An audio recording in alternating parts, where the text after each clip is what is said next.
Bueno, ya van a ser las 11:05. Saludamos a las personas que nos dicen que están desde otros países viendo la transmisión, a los compañeros de Venezuela y de Guatemala. Bueno, entonces voy a poner la presentación, me confirman si la ven.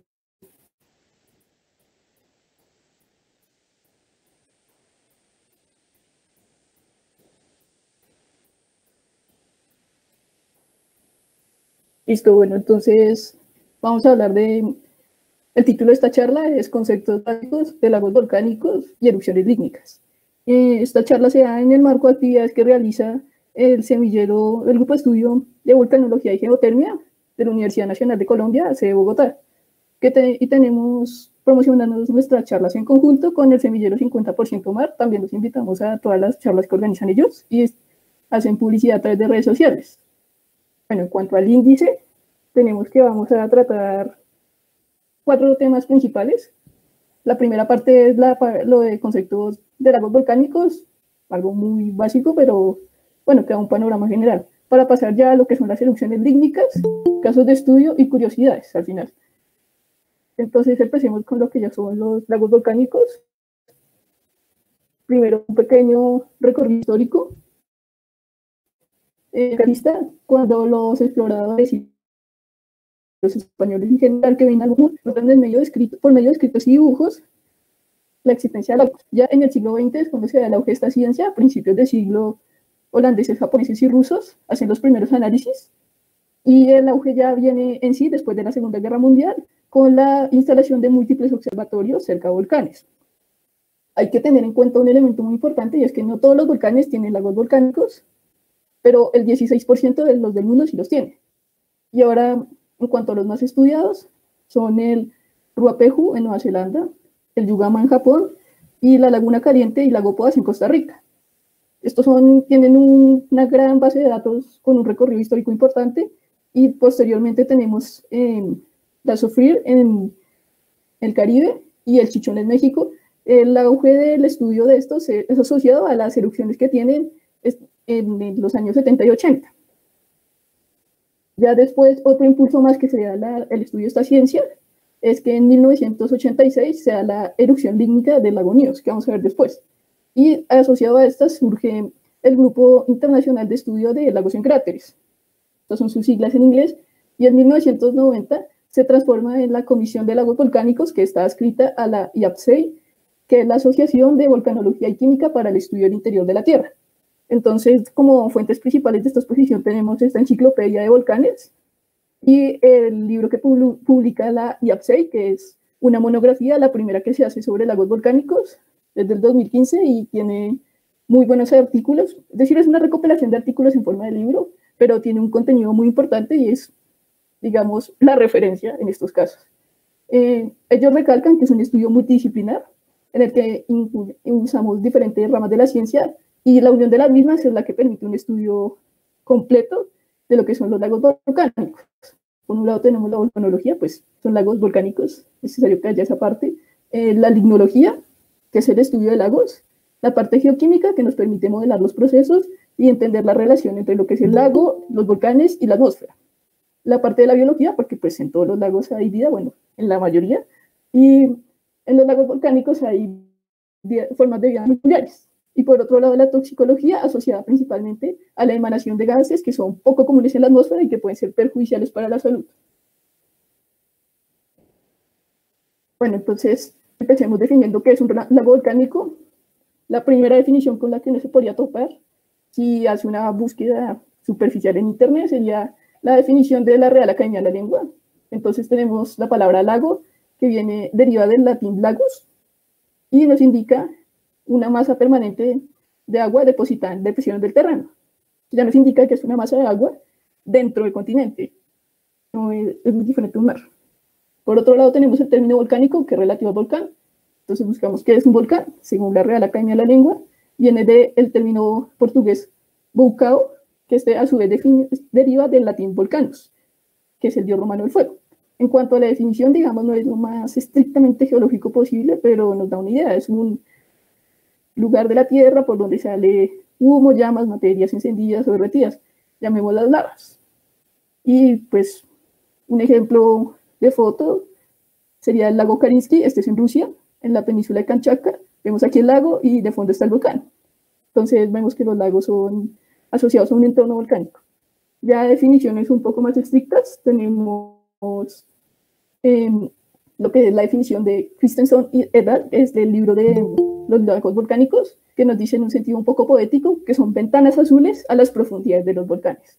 Y ya más estrictamente nos dice que es la intersección entre los sistemas magmático-hidrotermales del interior de la Tierra y los procesos de la superficie de la Tierra.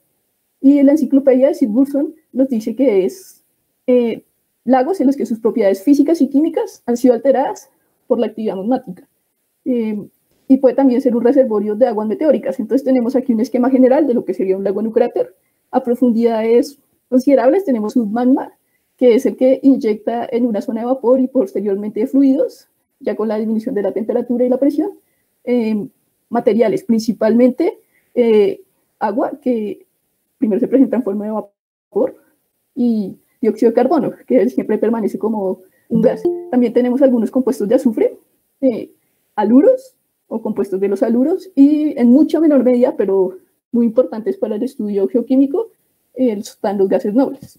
Entonces vemos cómo este sistema tiene movimientos arriba abajo en la vertical, en la que el agua puede afectar el sistema volcánico hasta cierto punto y el sistema volcánico afectará al sistema acuático.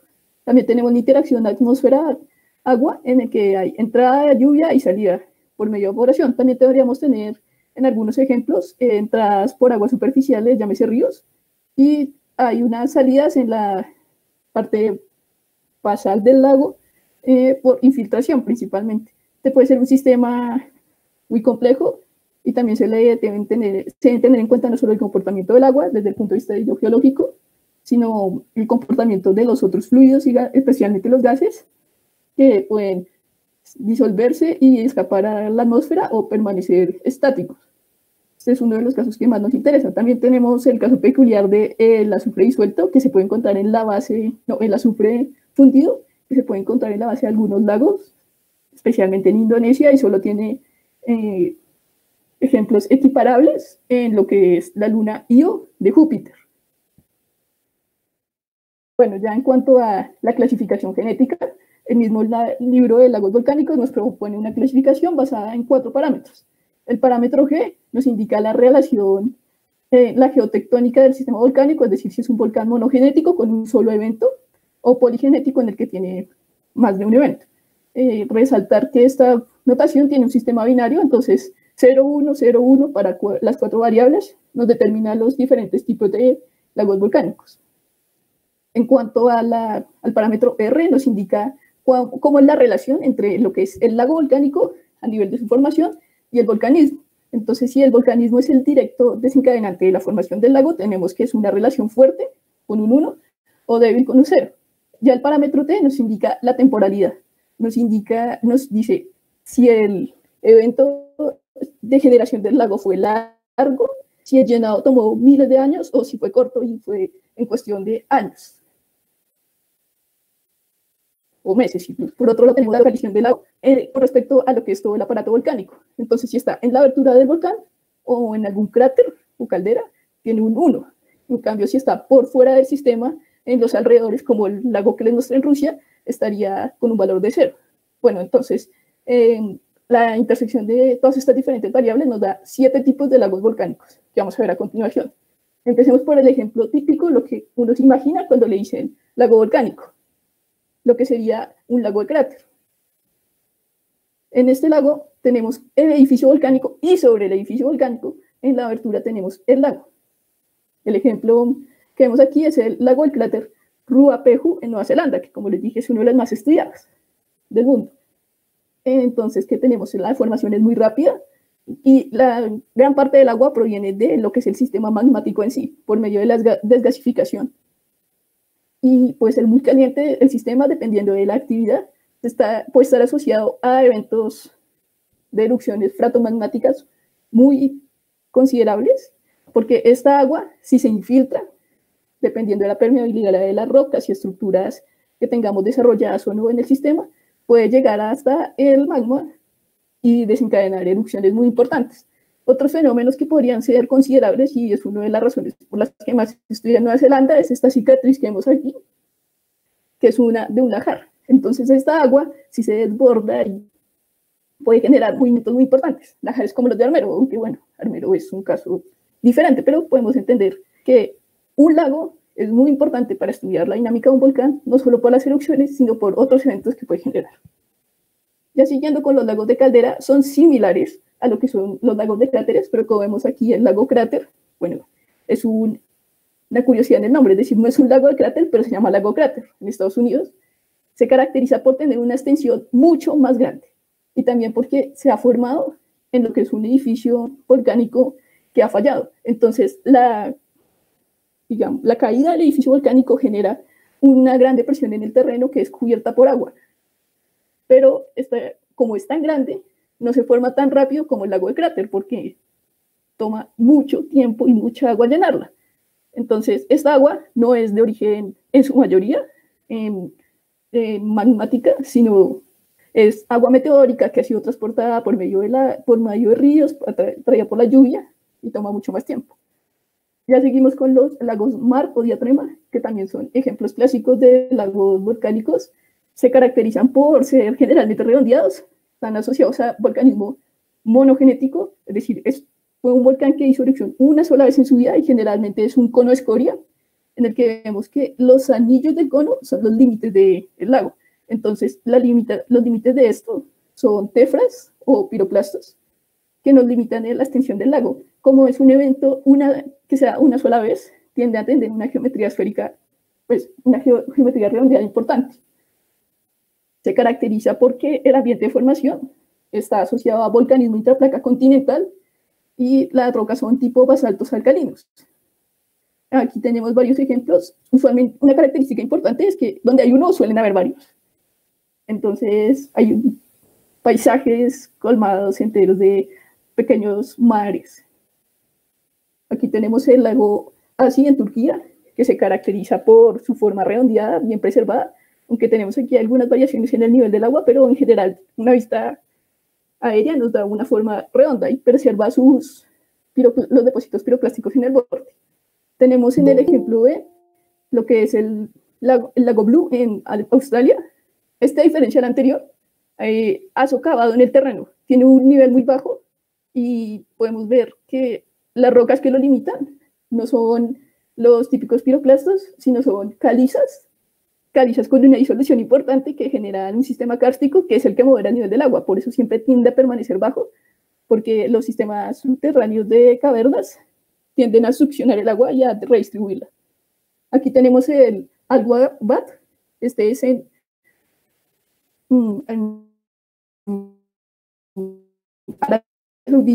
muchos otros. Esto es principalmente moderado por los fenómenos climáticos, una salinidad alta, aguas muy concentradas.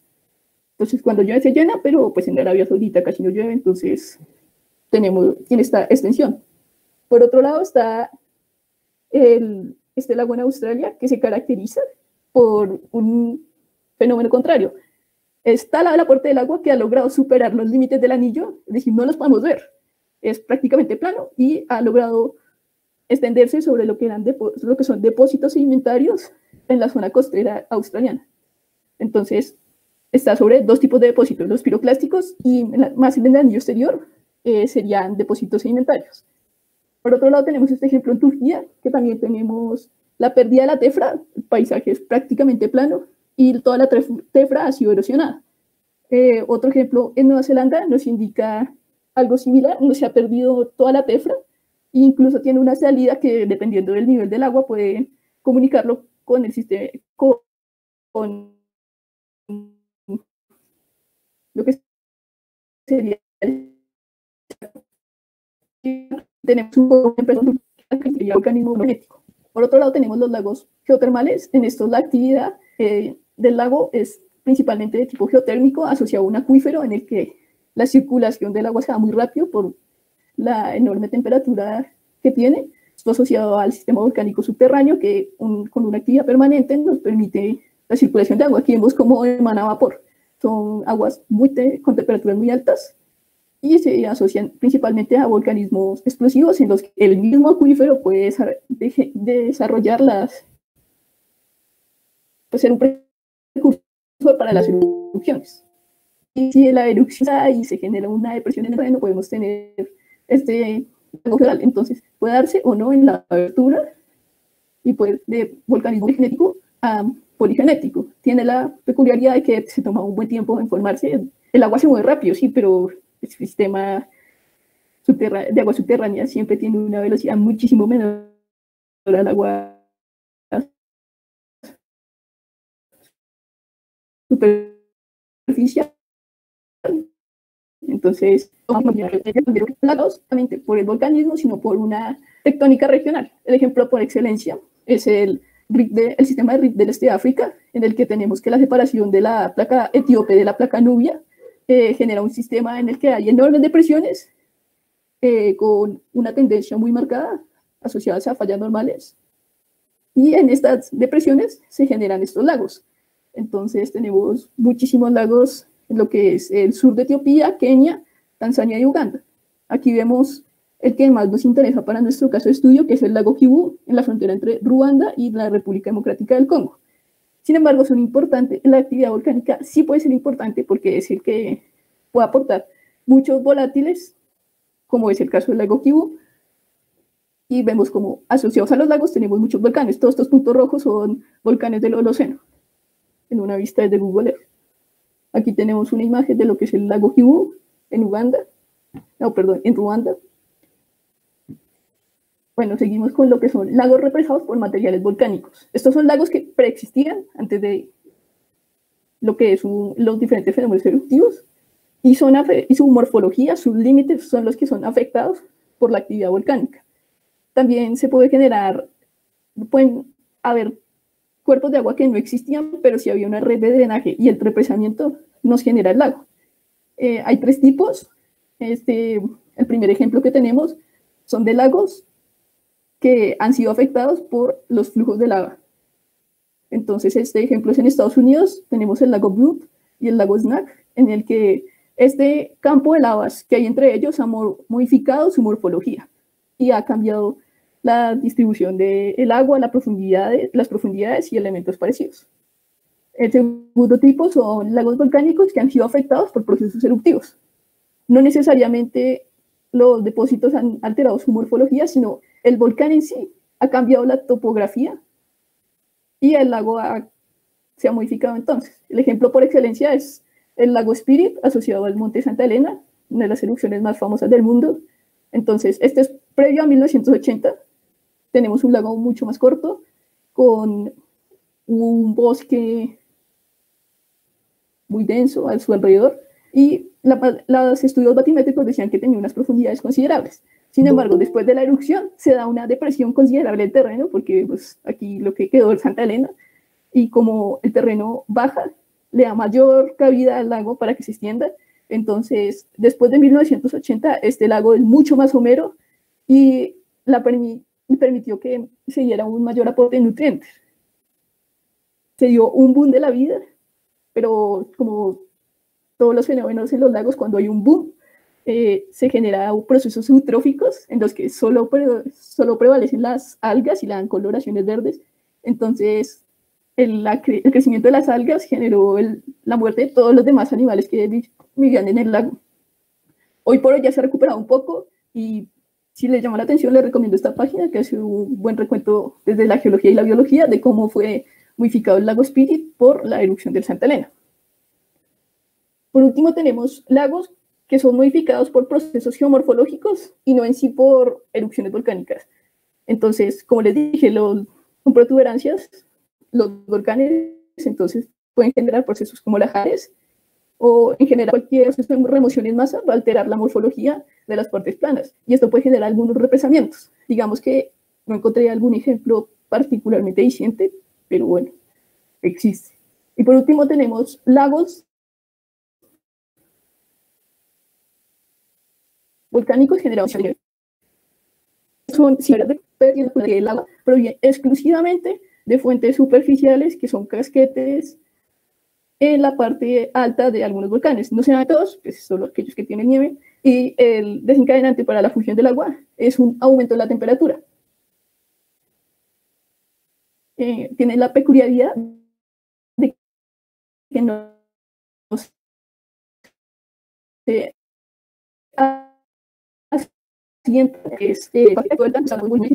y rellenan cavidades que no son las que generan el volcanismo activo. Tenemos este lago en Estados Unidos como el ejemplo. Bueno, ahora tenemos más clasificaciones, ya no según los parámetros que les dije de la tabla, sino en cuanto al balance. Esta es binaria también. Lagos con salidas o sin salidas. Entendiendo salidas como algún espacio dentro del anillo que limita el lago que permite la salida de agua. Entonces, los que no tienen salidas dominan procesos de movimiento de agua en la vertical porque no hay ninguna manera de que salga el agua en la horizontal, no hay ríos que nazcan de estos lagos y los procesos son de entrada de fluidos hidrotermales por parte del sistema volcánico. El volumen es muy variable dependiendo del porcentaje de entradas y salidas que puede modificarse por el clima, por la actividad volcánica.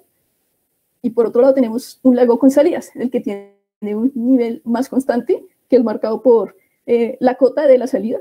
Entonces, tenemos aquí el lago Kawat Iljen, es en Indonesia.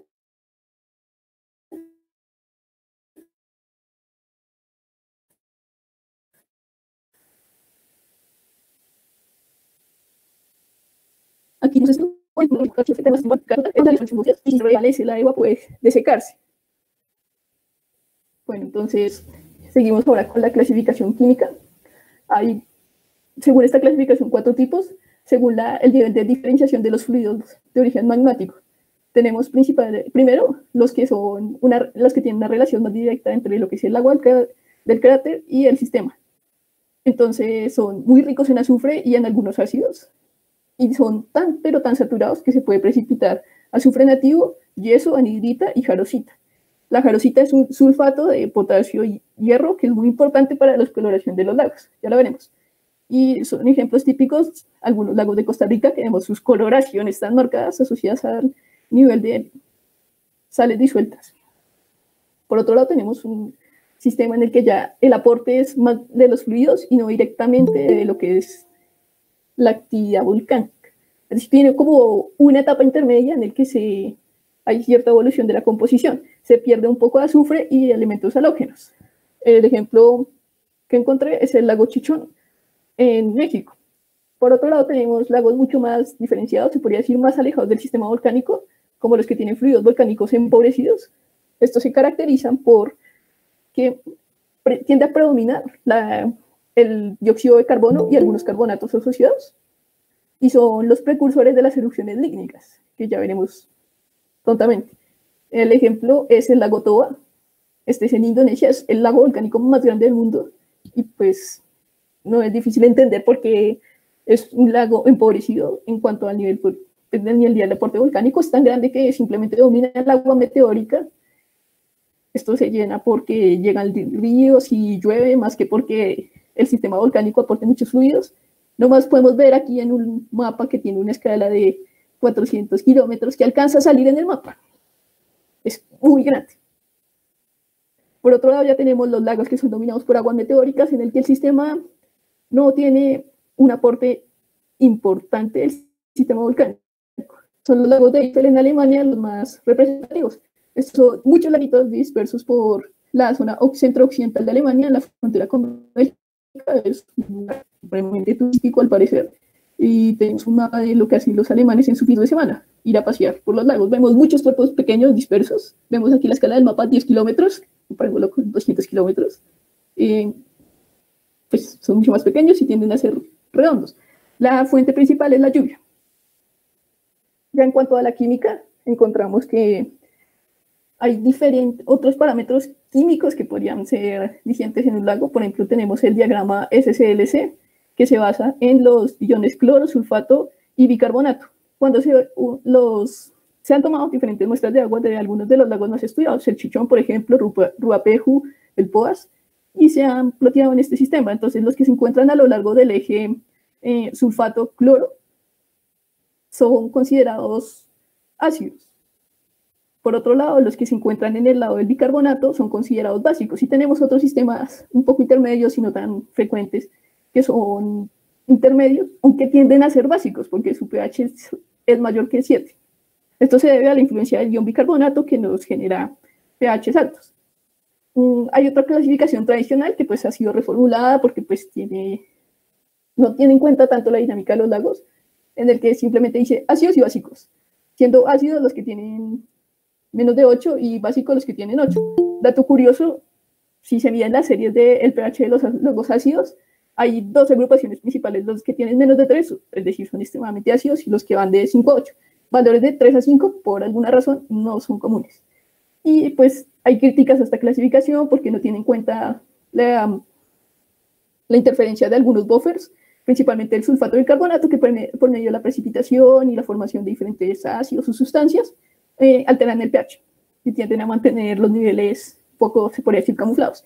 Y también tenemos que tener en cuenta que, de manera general, el pH depende del dióxido de carbono y otras formas de carbono disueltas en agua, el azufre, el cloro y el flúor.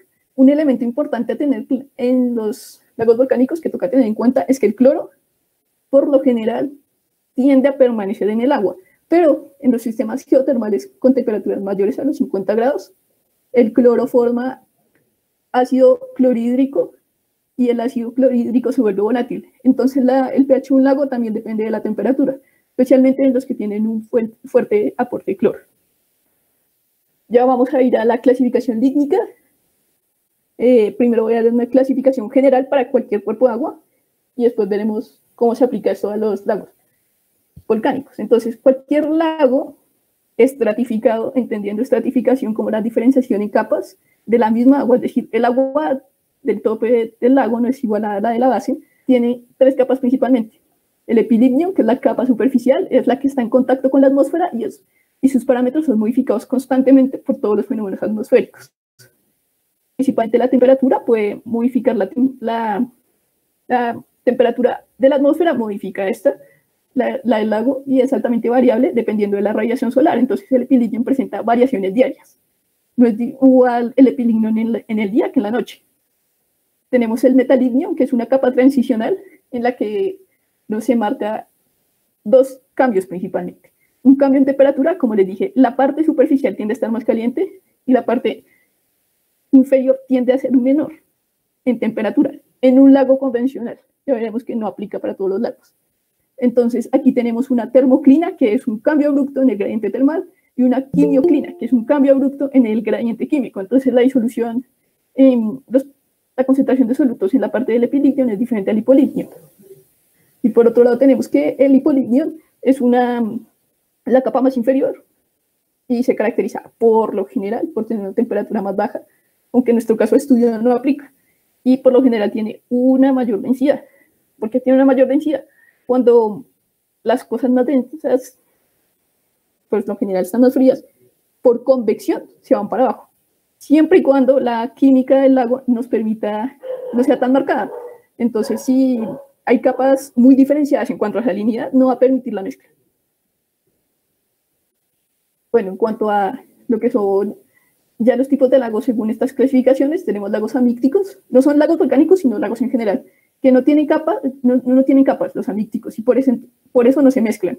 Son lagos cubiertos por hielo en la Antártida, que en términos simples podríamos decir, son todos igual de fríos, entonces no tienen capas, porque son en la vertical iguales de fríos, con concentraciones similares de sales, no hay procesos que renueven el agua. Y el hielo pues es un aislante de cualquier fenómeno atmosférico que podría afectarlos. Monomícticos son lagos que tienen una sola mezcla anual. En los climas fríos se caracterizan porque la mezcla es en verano, cuando se derrite el hielo y permite la circulación del agua y fenómenos de interacción con la atmósfera. Y en las zonas cálidas es en el periodo invernal, porque la zona del epilignio se enfría durante el invierno y por mayor densidad tiende a bajar al hipolignio, que por convección asciende y pues se da un intercambio de lo que son las capas. Diamícticos tienen dos mezclas anuales, oligomícticos no tienen una mezcla que uno diga con cierta regularidad, sino son procesos propios de los lagos que son afectados ya por características muy propias de lo que es cada caso particular de los lagos. Y polimícticos tienen varias mezclas al año. En los climas fríos siempre se da, siempre y cuando no haya hielo. Y en los climas cálidos siempre se da una mezcla constante.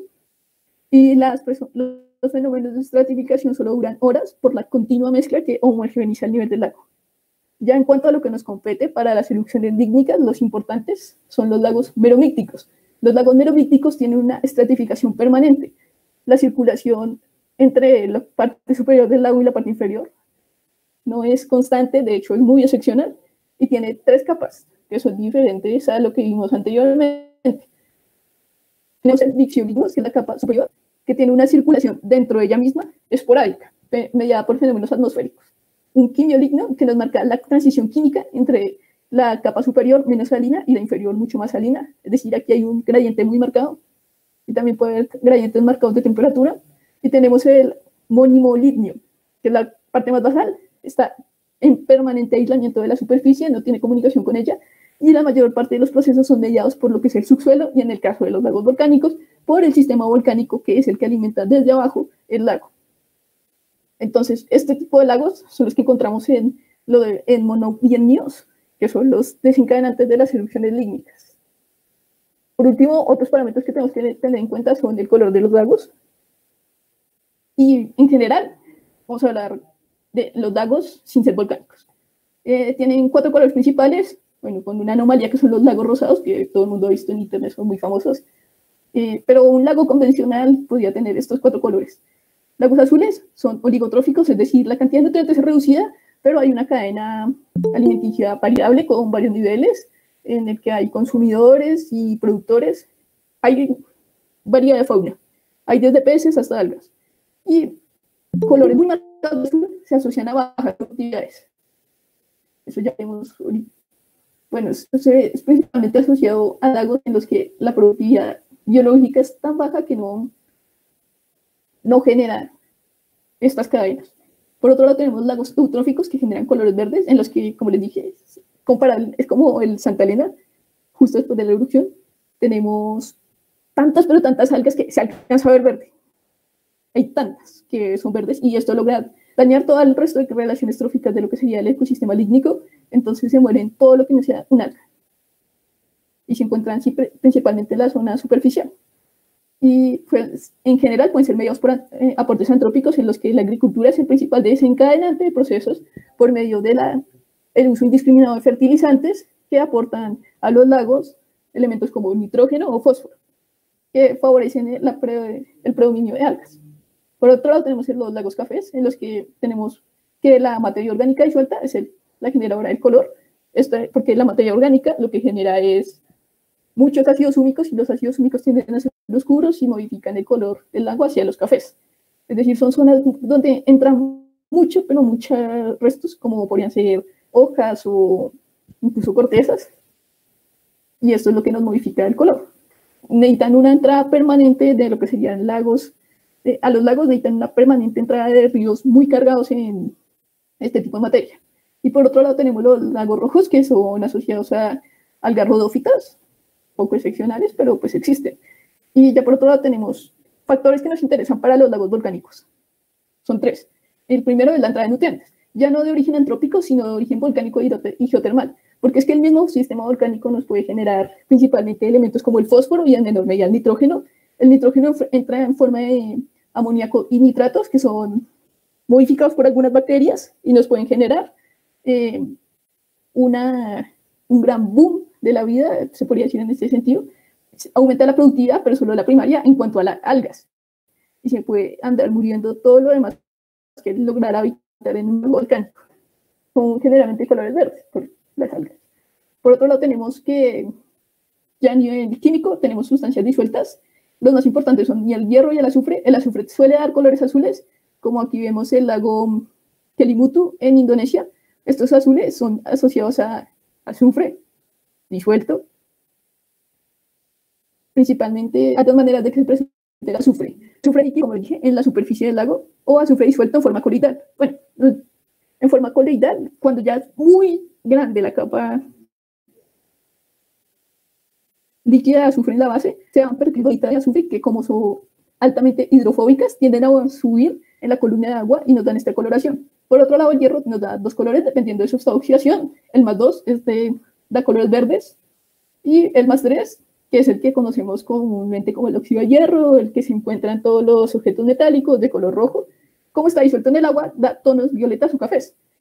Y tenemos una peculiaridad que es el color turquesa, típico de muchos lagos, en el que el hierro +2 más el azufre nos da el turquesa. Bueno, esto es como el del colegio. Mezcla colores y mire qué da. Verde más azul, turquesa. Otro color importante podría ser el gris, que es generado porque el aporte de fluidos volcánicos está en la base del lago que movilizan los sedimentos. Entonces es como aportar turbidez al lago. Y por otro lado tenemos los sólidos dispersos o precipitados, ya no están disueltos, sino son partículas que tenemos en el agua. Se puede ver al sílice coloidal, que nos da tonos azules, que es poco común en los lagos volcánicos, o sea, en eventos muy raros. Y lo que nos da comúnmente, lo que sí es más frecuente, es la precipitación de jarosita y hematita, cuando ya la concentración de hierro tan alta que no puede estar en el agua como en su forma iónica, sino que precipita en forma mineral, en forma de jarosita o de hematita, nos da coloraciones rojas. Por otro lado, tenemos que estos cambios son importantes para monitorear los procesos eruptivos de los lagos. Por ejemplo, ya depende de la dinámica de cada lago, pero las coloraciones grises son importantes en el lago Poás en Costa Rica para ver si el sistema volcánico está muy activo. Incluso se han reportado coloraciones grises en los días previos a eventos eruptivos. Y lo mismo para el turquesa en el lago Kelimutu, cuando se pone muy turquesa, es un indicador de que el volcán tiene un proceso activo. Por otro lado, tenemos cambios estacionales, también muy estudiados en los tres lagos Kelimutu. Tenemos que a lo largo del año, dependiendo de si es época de lluvias o es época seca, este lago principalmente cambia de color. Cuando tenemos una época seca, el aporte de agua es bajo, entonces el hierro no está tan oxidado, está en su forma +2. En cambio, cuando es época húmeda, el hierro +2, por la entrada tan grande de agua, se oxida y pasa a ser hierro +3, entonces se vuelve verde. O bueno, ligeramente verde. En cuanto ya a los riesgos, tenemos, según el libro de lagos volcánicos, 3 tipos principales de riesgos. Los riesgos tipo 1 son asociados a lo que es el movimiento de fluidos, entiéndase fluidos como el agua del lago o volátiles disueltos, que nos pueden generar erupciones tipo jet, salidas, emanaciones muy rápidas de fluidos o incluso tsunamis, que se han reportado en el lago Managua. Muy importantes porque el lago Managua se llama como la capital de Nicaragua y efectivamente, la capital de Nicaragua le hicieron al lado un lago.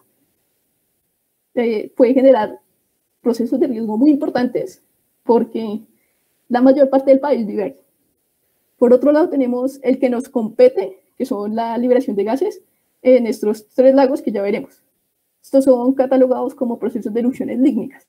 Ya los tipo 2 son procesos en los que la modificación, procesos geomorfológicos que modifican ya sea el anillo que limita el lago o a las salidas de agua, si es un lago con un balance de salida, nos generan movimientos que pueden ser de aguas en sí, que generan inundaciones o procesos de remoción en masa mediados por agua, como son los lajares.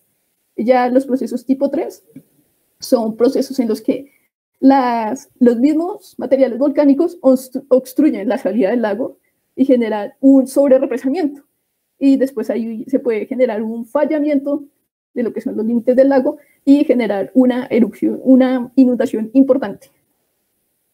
Bueno, entonces tenemos aquí esta tabla que recopila los eventos desde 1500 a.C., con más de 100 fatalidades asociadas a lagos volcánicos. Encontramos que la mayoría son flujos, con uno que otro tsunami, elementos importantes. El más antiguo es en Guatemala. El volcán Agua literalmente destruyó la capital.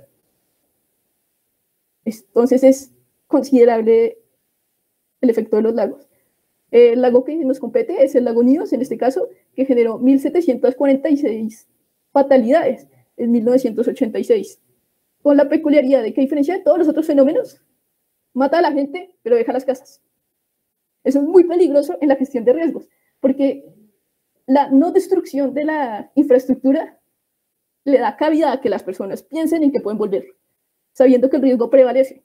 Entonces, mientras aquí, si un gobierno hiciera una gestión inteligente del riesgo, le dijera a las personas, no construya ahí, no reconstruya, y genera unos nuevos asentamientos, sería más fácil manejar lo que es el riesgo. Pero en las erupciones lígnicas, como toda la infraestructura sigue ahí, los que siguen vivos vuelven. Y si vuelven, puede volver a suceder lo mismo. Es por eso que es muy importante la gestión del riesgo. Y ahora, ¿por qué es importante entender qué es lo que genera las fatalidades? ¿Qué causó que 1.700 personas murieran un día en 1986? Principalmente el dióxido de carbono, que es el volátil más común en los lagos volcánicos, que por diferentes dinámicas del lago Níos fue acumulado durante años, cientos de años, y fue liberado de forma brusca en menos de 5 horas. Entonces vemos que en la atmósfera normalmente es el 0.03%, es decir, las 300 partes por millón, aunque por ahí ya irán por los 400 partes por millón debido a la producción antrópica de dióxido de carbono, es el normal, según esta tabla, según la Organización Mundial de la Salud. Pero si ya llega al 1.5%, ya tenemos cambios fisiológicos importantes. Si si el aire tiene 10% de dióxido de carbono, en 10 a 15 minutos, la persona entra en coma, porque usualmente se necesita el 21% de oxígeno para respirar bien. Si es más del 40%, simplemente se muere, porque no hay oxígeno en los pulmones, se muere de asfixia. Y entonces, bueno, esta es una simulación que hizo Folch y compañía para entender justamente eso en diferentes variaciones de la proporción del volumen del CO2 en el aire. Entonces tenemos que en el 7%, pues 180 minutos después de la exposición, solo ha muerto el 30% de las personas. Varias probabilidades. Pero si es el 14%, prácticamente a los 10 minutos ya pasaron a mejor vida todos. Y como dijimos, el 10% genera entre 10 y 15 minutos coma. Entonces vemos aquí el 10% morado. Entre 10 y 15 minutos, el 50% está muerto y el otro está en coma. Y si todo el aire está así, ¿quién va a salvar a los que están en coma? Simplemente ellos pasan a ser también parte de la estadística de los muertos. Es un evento muy rápido. Vemos que rápidamente no hay nada que hacer. Si uno está en una nube llena de dióxido de carbono, no hay mucho que pueda hacer para salvarse. Otros gases importantes son los compuestos de azufre, que pueden generar diferentes afectaciones también en los sistemas respiratorios e incluso generar muerte. No son tan comunes en las erupciones lígnicas, pero sí son importantes en los sistemas volcánicos en general, porque la emanación de estos gases se da de manera frecuente en algunos volcanes. Y es importante principalmente en los que hay tanto pero tanto azufre que se mineraliza en forma de azufre nativo, y este mineral es explotado en los países del primer mundo por las personas de escasos recursos para ganarse un sustento diario. Entonces, si hay una emanación súbita de alguno de estos gases, puede generar la muerte de personas que estaban buscando simplemente ganarse el sustento del día. Tengamos en cuenta que son partes por millón la concentración que genera un evento importante dentro del ser humano. Entonces, son muy importantes también a la hora de tenerlos en cuenta. En cuanto al monitoreo, tenemos 4 tipos principalmente. El monitoreo visual consiste en mirar el color del agua, como les dije, puede ser importante para ver cómo está el sistema volcánico, y a nivel de superficie medir el burbujeo y la salida de dióxido de azufre. Este es monitoreado por medio de satélites e incluso el Instituto Smithsonian tiene un mapa que actualiza permanentemente al respecto.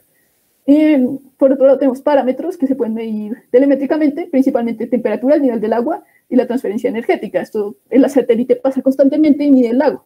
Tienen el pequeño inconveniente de que cuando se emiten muchos vapores, el lago no puede, en cierta manera, ser medido con seguridad.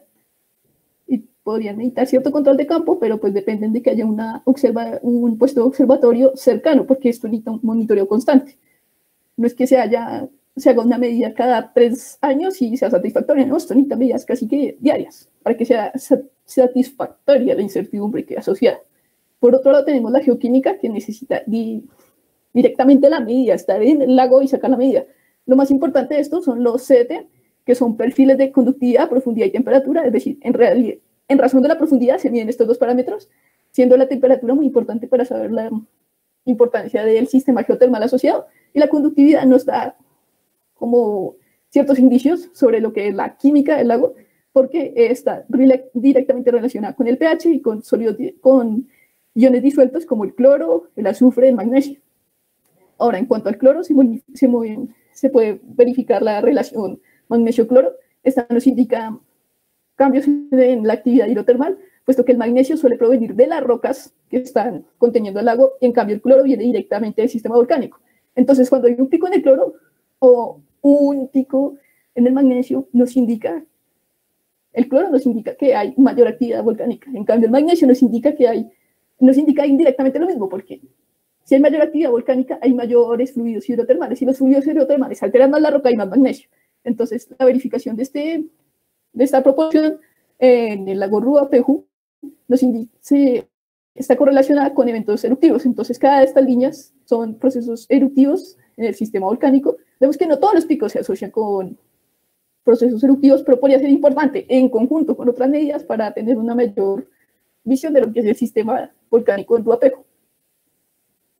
Por otro lado, tenemos también otras medidas que en cuanto a las proporciones de algunos compuestos de azufre en relación al cloro. El azufre también viene del sistema volcánico y dependiendo de la formación de ciertos compuestos, implica la excesiva presencia de azufre. Entonces, picos que se han medido en el lago Yugama en Japón son correlacionables con las erupciones. Cambios en la tendencia son muy importantes, especialmente para el sulfato. Por otro lado, sondeos acústicos. Se han hecho pilotos en los que se encuentra que hay una relación directa entre lo que es los ruidos en el lago y la actividad volcánica.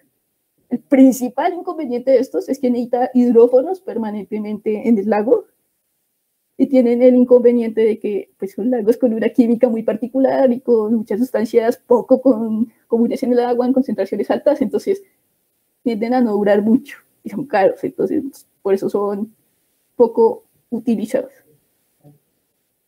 Bueno, ahora vamos a usar a la parte de lo que son las erupciones lígnicas, ya entrando en materia. Vamos a lo de siempre. Lo primero que uno encontraría si busca en internet una definición de diccionario según la RAE.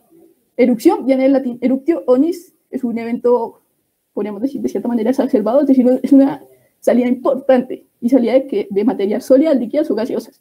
En nuestro caso nos competen más las salidas de sustancias gaseosas. Y por otro lado tenemos que la palabra lígnica, de entrada no existe la Real Academia de la Lengua, pero sí existe la palabra lignología, que como les dije es el estudio de los lagos. Viene del latín lignus, ligne, que dice laguna, y logia, que es del logos, que implica conocimiento. Y se trata del estudio de lagos y lagunas. Y bueno, tengo aquí un pequeño video de lo que, si busca YouTube, es de las primeras cosas que podría encontrar sobre erupciones lígnicas. Y una vez les adelanto que solo se han reportado así estrictamente en Camerún, Y esta es una simulación de lo que es el lago Nios, la forma más simple de explicar el asunto. Vemos cómo empieza a salir violentamente dióxido de carbono en un lapso de muy corto tiempo y prácticamente todo lo que está en el lago o alrededor pasa a mejor vida. Esto sería lo que una persona común y corriente encuentra cuando busca. Bueno, entonces ya, ¿quién acuñó el término? El término lo acuña Jean-Christophe Saarbrück. Este es un físico del Instituto de Estudios Físicos de Suiza. Él y como 100 científicos más se reúnen en 1987 en Yaoundé, la capital de Camerún, en una conferencia auspiciada por la UNESCO para esclarecer lo que pasó en el lago Nios el año anterior. Él lo que dice es que hubo una erupción lígnica, acuña el término erupción porque es una salida rápida de gases que podría ser compatible con lo que se encuentra usualmente en una erupción volcánica, en el que hay un ascenso de burbujas rápido dentro de una lava o un magma. Por eso él dice que podría ser equiparable el término. Lígnica porque viene de un lago. Él señala que es una inmersión violenta de lo que es un lago, entonces la capa inferior se mueve hacia arriba y por eso es que nos genera en un muy corto lapso de tiempo que nos genera este evento, un lago melomítico.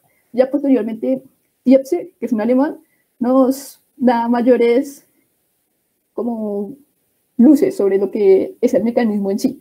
Aquí tenemos una foto del señor Saarbrück. Y por otro lado, bueno, ya en cuanto a características, encontramos que es una exsolución explosiva, es un evento que podemos marcar en el calendario, de hecho le podemos poner hora, es muy rápido. Y sale principalmente de dióxido de carbono y metano. El metano no es tan común en lagos en los que la actividad biológica es muy baja porque viene directamente de la actividad de bacterias. Por otro lado, tenemos que los elementos son un sistema volcánico quiescente. Quiescente no quiere decir dormido. Quiescente quiere decir que no hace erupción todos los días, tal vez no todos los siglos, pero el sistema debajo de la Tierra se está moviendo permanentemente y permanentemente está aportando desde el magma hasta el lago dióxido de carbono. La desgasificación tiene que ser baja de manera en el lago, es decir, tiene una baja difusividad. El dióxido de carbono se está asentando en la parte baja y muy poco está escapando a la atmósfera. Eso es muy importante. Tienen que entrar fluidos ricos en dióxido de carbono, si no, no se va a acumular dióxido de carbono, o no es suficiente para que se llegue a niveles peligrosos. En cuanto al lago, por lo general tienen grandes volúmenes, pues el volumen es directamente proporcional a la cantidad de dióxido de carbono que puede contener, entonces entre más contenga, más peligroso puede llegar a ser. Y pues tienen profundidades considerables, que generan unas capas inferiores de agua muy importantes, que asociadas al volumen, pues nos dan mucho dióxido de carbono disuelto. La ubicación en zona alta es importante, y ya se los explico. El dióxido de carbono, a manera general, es más denso que el oxígeno. Entonces, cuando sale del lago, se asienta en las partes bajas del terreno. Y si el lago está en un nivel elevado, como es este perfil del lago Nios, vemos que si es suficiente, logra sobrepasar esta barrera que nos marca el límite de la extensión del lago. Y si baja aquí, y aquí hay un valle de un río, y en el valle del río donde vive la gente, ahí es donde se va a quedar el dióxido de carbono. Y ahí es donde se muere la gente. Otros elementos importantes sería tener en cuenta que los lagos Mono y Nios, que son en donde se han reportado erupciones lígnicas, no son los que más emiten CO2, pero sí son los que lo acumulan. Entonces tenemos este diagrama de diferentes lagos del mundo, en el que encontramos que hay lagos que producen 100 veces más que el lago Mono y el lago Nios, pero tienen la pequeña ventaja de que sus aguas se mezclan. Entonces, si el CO2 que viene del sistema magmático y está entrando a la capa inferior no sale, se generan eventos en el lago, tipo lago Mono y Nios. En cambio, si hay un flujo de agua permanente en la columna, con una mezcla, digamos, que sea anual, no hay eventos peligrosos, porque esto no se va a quedar acá, sino se va a ir a la atmósfera. En cambio, en el lago Mono y Nios no tenemos ese caso. Bueno, en cuanto a las erupciones lígnicas, como les dije, había 3 reportadas, pero en esta exposición vamos a tratar las 2 que son como los ejemplos por excelencia, porque el lago Diem en Indonesia tiene la peculiaridad de que es un lago que ha hecho erupción, pues el volcán ha hecho erupción 18 veces y el lago solo estuvo implicado en un evento. Eso no quiere decir que sea despreciable, porque igual se murieron muchas personas, Lo que tenemos es que hubo una vez que hubo una erupción fratomagmática que permitió la salida excesiva de volátiles y por eso es tipificada como una erupción lítica también, porque hay la salida de muchas sustancias disueltas y es el CO2 el que mató a las personas. No fue la erupción en sí, no fue la lava. Fue el CO2 el que mató 149 personas en 1979. Es la primera reportada. Sin embargo, se hace famosa es en 1986 con la erupción del lago Nyos. Tenemos 2 años antes que en el mismo Camerún, a menos de 100 kilómetros del lago Nyos, el lago Monou hizo erupción y mató a 37 personas. Después es que el lago Nyos hará famoso el fenómeno y hará que lo estudie. Entonces, bueno, empecemos con los casos de estudio. Primero tenemos que comprender lo que es la geografía de Camerún, pues los aspectos más básicos. Camerún es una nación africana en la parte centro-occidental, tiene costas en el océano Atlántico, específicamente en lo que es el Golfo de Guinea, que vemos aquí, y esta pequeña parte del Golfo de Guinea se llama el Golfo de Boni o de Biafra. Es una de las regiones históricas más famosas del mundo porque ahí es donde embarcaban esclavos hacia América, en las épocas de la conquista. Bueno, en cuanto al área, esta área es más o menos una tercera parte de lo que es el área de Colombia, se encuentra a las mismas latitudes que nuestro país y tiene, en ese sentido, ciertos símiles. Es decir, es como en Colombia cuando se genera entre más alto más frío, mismo principio en Camerún. Y tiene una sola cordillera principal que tiene esta orientación. Se llama Cordillera de Camerún o en términos geológicos le dicen la línea de Camerún. Los picos más altos se encuentran hacia la zona de la costa, siendo el Monte Camerún, que aquí les señalo, el más alto con cerca de 4.000 metros de altura. Por otro lado, tenemos un muy breve contexto cultural que es importante para entender la historia de los lagos. Camerún le dicen la mini África, porque es muy variada su cultura, es decir, tiene elementos de diferentes tipos. En el norte tiene características propias de una cultura del Sahel, incluso sahariana. En el sur tiene la cultura es típica de lo que es la zona del Congo, por excelencia selva tropical, y en la zona de la mitad tenemos 2 tipos, hacia el occidente, una zona de alta montaña, y hacia la parte central del país tenemos una zona de planicies. Entonces esto configura un país extremadamente diverso, no solo a nivel biológico, sino a nivel cultural. Hay 6 grupos principales, se podría decir, aunque en el censo de Camerún se tipifican 5. Y vemos que en la zona de estudio, que son los lagos Nyos y Monou, al occidente de Camerún, encontramos 3 grupos principales, los Bamileke, los Mamún y los Tsikar. En conjunto, ellos son clasificados como los habitantes de las tierras altas y praderas del occidente. Son la población más alta de Camerún, pese a que las ciudades importantes, como Yaoundé, que es la capital, está más al sur, y la ciudad de Gaura, que es el punto estratégico de Camerún en lo que es el sistema saheliano, está en el norte, y Douala, que es el puerto más importante. Es decir, no tienen ninguna ciudad famosa.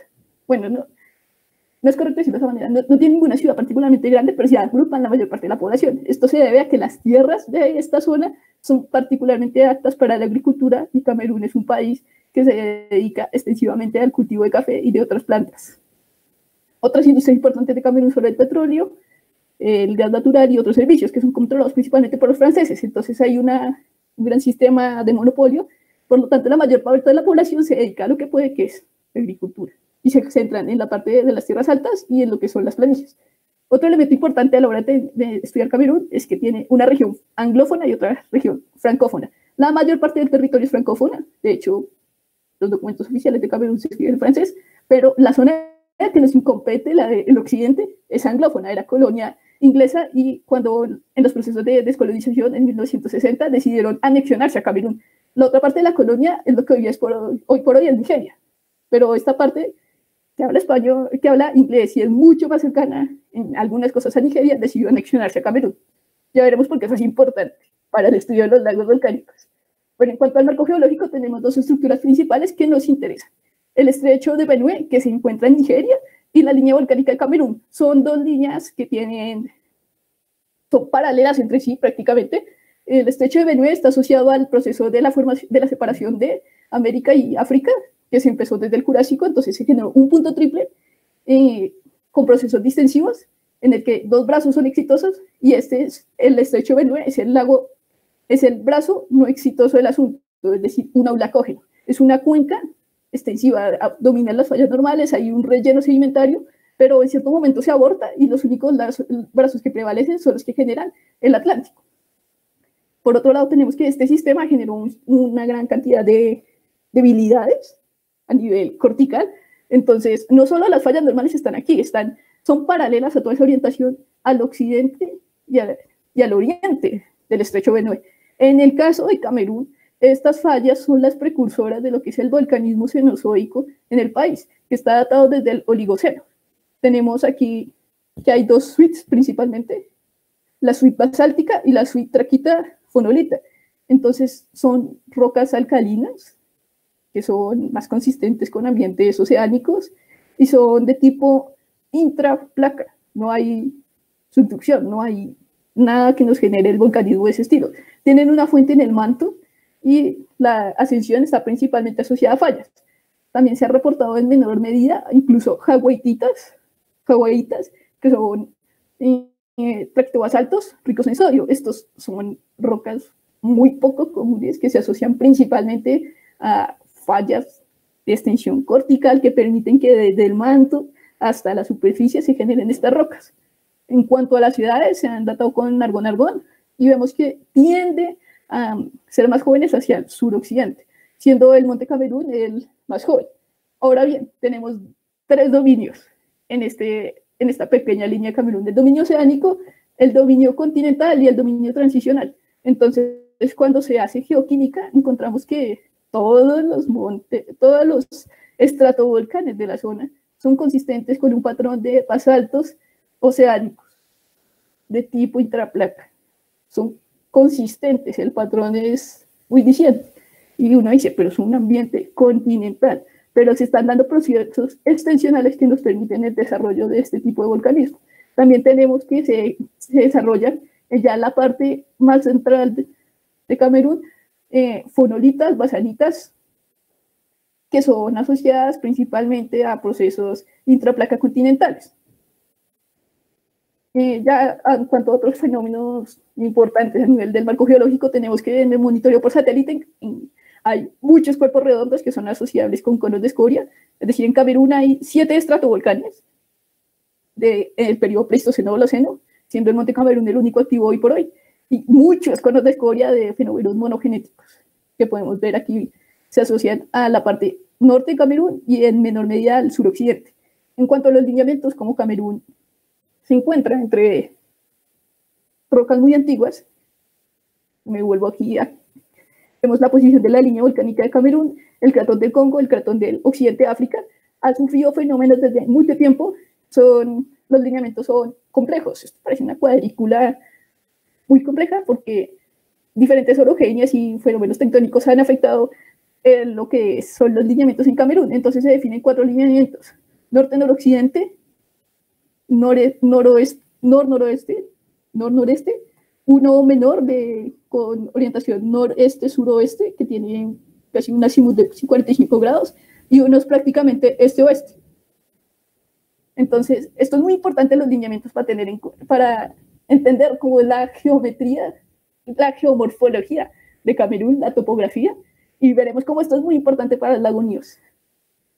En cuanto a los depósitos, vemos una gran variedad de rocas, desde basaltos, jaguaititas, traquitas, fonolitas, que han sido datadas del Mioceno para la zona de Boumoto, que queda en esta parte, pero en la parte más norte hay rocas desde el Oligoceno.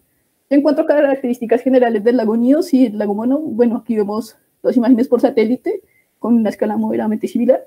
Lo que más nos interesa de esta es que tiene volúmenes considerables, siendo el lago Níos un poco más grande que el Mono, pero tiene un aporte, una recarga de gas anual de una potencia de 10 mayor. Entonces, aquí vemos cómo entra mucho más gas al lago Níos y por eso lo hace más peligroso, porque tiene más CO2 disuelto que el lago Mono. Bueno, entonces, en cuanto a otros elementos importantes, se han dicho diferentes estimaciones, se han descubierto en estudios más recientes que se han subestimado y que el aporte de dióxido de carbono es mucho mayor. Tenemos la termoclina, que como les dije es el punto de cambio de la temperatura, un punto muy marcado del gradiente. El lago Níos la tiene mucho más profunda porque la profundidad del lago Níos es de 200 metros y la del lago Mono es solo de 100 metros. Entonces, esta termoclina es muy importante para tener en cuenta la evolución de los sistemas volcánicos. Cuando tiende a ascender es porque está entrando más calor al agua. En cambio, cuando tiende a descender se debe a unos procesos de enfriamiento. O sea, no está marcado el volcanismo. En cuanto a las características generales, bueno, también son tipos Martiatrama, son asociados a procesos monogenéticos que, como vimos, son muy comunes en Camerún. Incluso aquí podemos ver, si me vuelvo un cono justo al lago del lago Mono, y si uno le quita un poco es una imagen de muchísimos más. Tienen grandes profundidades, como les dije, 200 para el lago Níos y 100 para el lago Mono, y tienen la anormalidad de que la temperatura aumenta con la profundidad. En un lago convencional, como lo es el lago Gum, que queda a 30 kilómetros del lago Níos, vemos un gradiente normal de temperatura para lo que es un lago.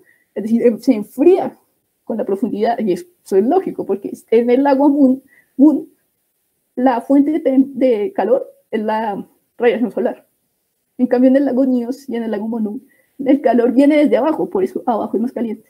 Aunque bueno, hay variaciones en la capa más superficial por efecto de la radiación solar, pero el calor que más nos interesa para el estudio del lago viene desde abajo. También tenemos que aumentar la conductividad. Como les dije, la conductividad va de la mano de los sólidos disueltos totales, que es muy considerable para estos lagos. Y estudios de carbono y helio nos han indicado que la fuente magmática es profunda. Los isótopos de carbono, el que más se usa es el carbono 13, con respecto a un belemite del Cretácico por allá en Europa. Entonces, cuando el carbono 13 está en el medio, los organismos casi no lo usan. En cambio, en los volcanes el carbono 13 tiende a estar en torno a al menos 3 por 1000. En cambio, cuando hay una actividad biológica importante está en torno a los menos 20 partes por 1000. Entonces, cuando se mira el lago Mono y el lago Níos, se encuentra que el carbono 13 es entre 7 y 5. Entonces, lo que es más consistente con una fuente volcánica ligeramente modificada por la actividad biológica, porque pues, hay animales en estos lagos, sorprendentemente, pero no es tan marcada. Entonces, la mayoría del carbono proviene de los lagos, de la parte inferior del lago, cuando entra el agua subterránea que nos trae el dióxido de carbono disuelto.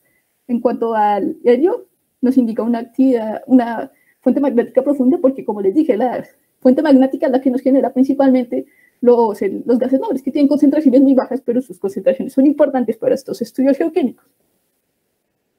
Bueno, esto es de 1989, hicieron varios perfiles, lago Gum, Níos y Mono, para diferentes sustancias. Lo que encontramos es que el lago Gum tiene una muy buena mezcla, no hay capas como tal. En cambio, el lago Níos y Mono podemos diferenciar capas. ¿Y cómo se diferencian las capas? Por partes muy marcadas. Cuando cambia muy marcadamente la pendiente de una curva, se tienden a marcar capas, sobre todo si es persistente en varios parámetros. Por ejemplo, aquí tenemos el sodio y el potasio, y aquí vemos un brinco importante del lago Níos, que es consistente con el cambio también en el hierro. Y tendremos otra capa menor, mucho más abajo, marcada también por el hierro, el sodio y también los compuestos de carbono. Entonces vemos que es un sistema estratificado con múltiples capas. Un elemento a tener en cuenta importante que diferencia el lago Níos y Mono, aparte de la profundidad, es el hierro. Vemos que el hierro en el lago Mono es 100 veces mayor, 10 veces mayor a lo que es el lago Níos. Y esto se debe a que el lago Mono está más expuesto a la entrada de ciertos lagos, de ciertos ríos, y los ríos traen consigo, y en los vientos también, hierro. Y el hierro es común en el suelo camerunés porque son suelos laterísticos, por lo que son zonas tropicales. Entonces el hierro, hay un alto lavado, lixiviación, y el hierro tiende a prevalecer. La entrada de partículas de suelo genera el hierro importantemente.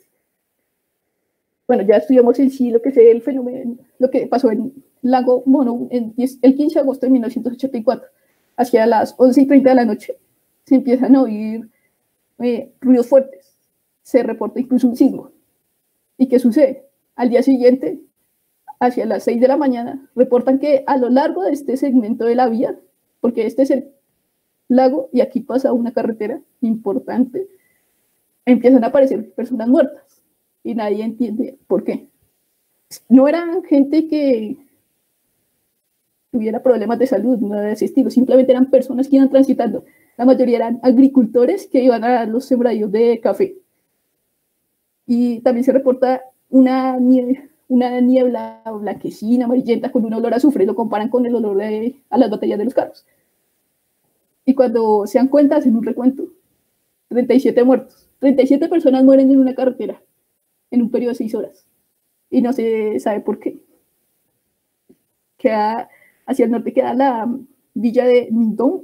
Ahí no muere nadie, pero muchos de sus habitantes se dirigían a trabajar en otros centros y murieron mientras iban por ahí. De hecho, hay el testimonio del único sobreviviente que dice que él iba en una van llevando a un cura desde Fumbón hasta Ningón. Iba con un amigo y ve un motociclista que parece que se quedó dormido al lado de la carretera. El cura se baja a ayudarlo y ve que está muerto. Y cuando el cura se vuelve a avisarles, empieza a mover las manos de manera loca. Y lo siguiente que saben es que el cura se desmayó. El amigo del chofer se baja a ayudar al cura y también se muere.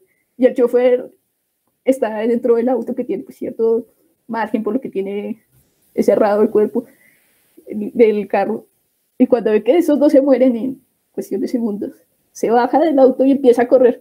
Y llega corriendo hasta Nito y está una semana en el hospital. Es el único que se salvó. Y él dice que fue cuestión de segundos, no, ni siquiera tomó mucho morirse. Entonces se presentan 4 hipótesis principalmente. La primera que dicen es un origen antrópico.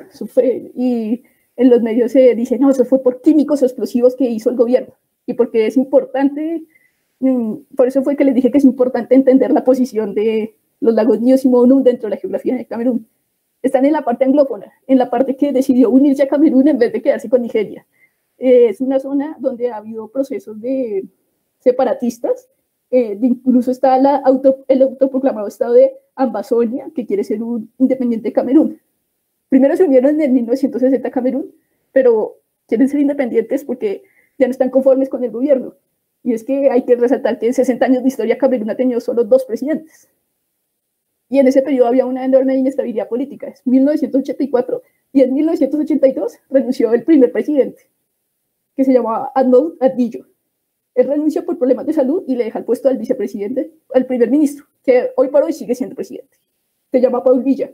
Y al un principio se llevaba muy bien, pero hacia principios de 1984 hay discusiones ideológicas dentro del partido y Paul Biya, que parecía un poco reformador, un poco más laxo, tiene una mano dura, maneja al Camerún con un sistema mucho más represivo.